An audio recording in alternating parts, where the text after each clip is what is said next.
Hi, this is Libby Gray coming to you from a boutique hotel in Savannah, Georgia in early April of 2023. On the road again.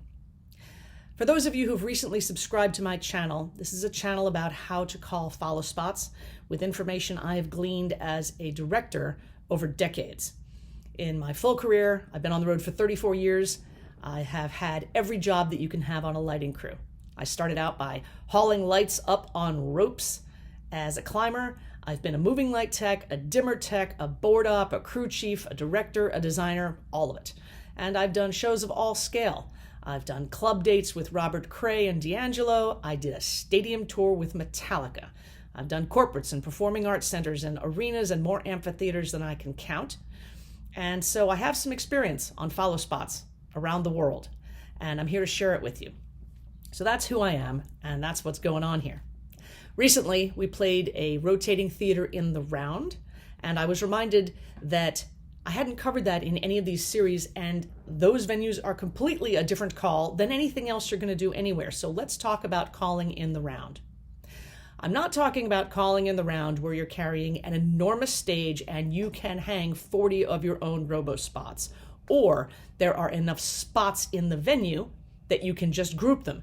These 4 spots are permanently on my lead singer, these 4 spots are permanently on the bass player, these 4 spots are on the guitar player, and so on. I'm talking about places where you go in and there are 3 or 4, or maybe, if you're lucky, 6 spots in the round surrounding a rotating stage. These are typically smaller theater type venues. There is one in Phoenix called the Celebrity. There is one in New York in Westbury. There used to be one in Hyannis called the Melody Tent. I don't know if it's still there. There used to be one in Valley Forge, Pennsylvania. I know that one's not there anymore. But the point is, these things exist and you're going to encounter them somewhere, so have a plan. I've tried a couple of different methods of calling spots in the round because clearly just assigning a spot, a number, and a home target doesn't work when that target's not facing them.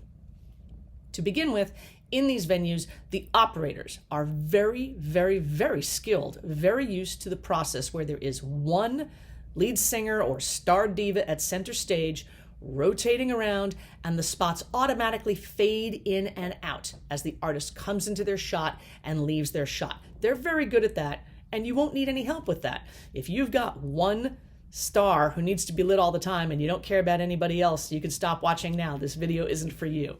But for those of us with ensemble bands or multiple lead singers, there are a lot of problems with it, because it means that whenever the lead singer is not being lit by a follow spot, that follow spot is out. Well, I've got other guys who could use that follow spot, but you have zero chance of being able to call every spot in and out by number with a different target as the stage rotates around. Physically, it can't be done. There's not enough time to spit the show. So I have developed, after lots of failed experiments, a system I call principal or primary targeting. And it's like this. The idea behind it is that in any given song, and again for me, it's a different guy in different songs, but in any given song there will be one principal target singing lead. When a follow spot cannot hit that principal target, they are free to take whatever's the best shot available to them. What is a good shot? You'll have to define with your spots. For me, I tell them if you can see straight down somebody's ear hole, that's a bad shot.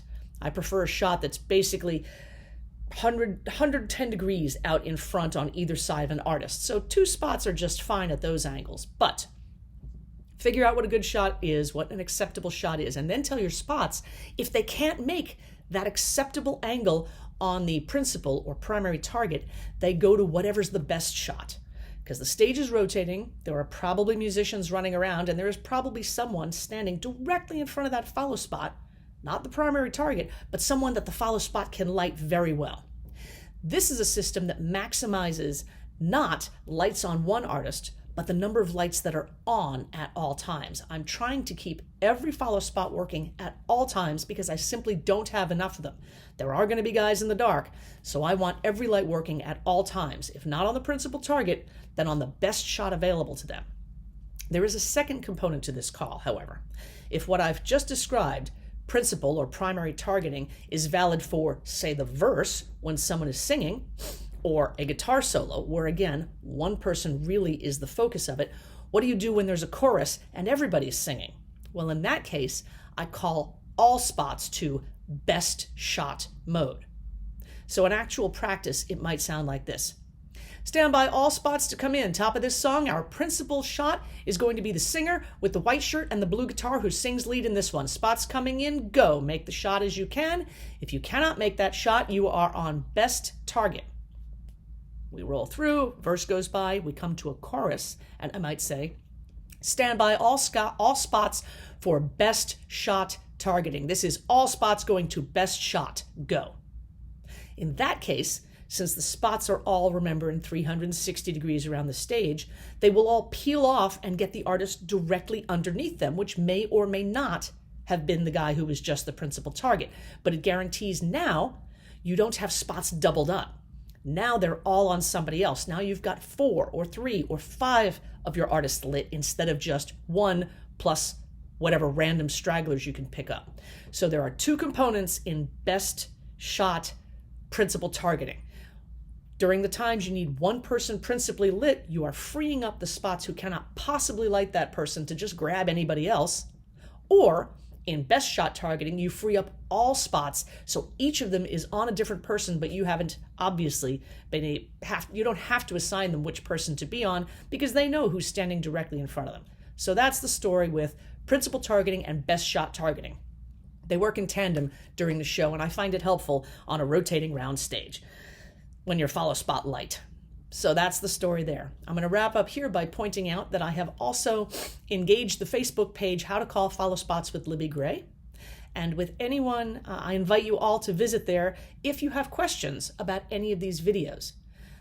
The purpose of that Facebook page is not to chit-chat about random things or my band Styx or me or review the videos. It is a office hours kind of thing, adjunct to these lessons I'm trying to share on YouTube. So if there's something that I wasn't clear about, or you need more details on, or you just have a question, something I haven't addressed, please go to the Facebook page, How to Call Follow Spots with Libby Gray, and we'll talk about it there.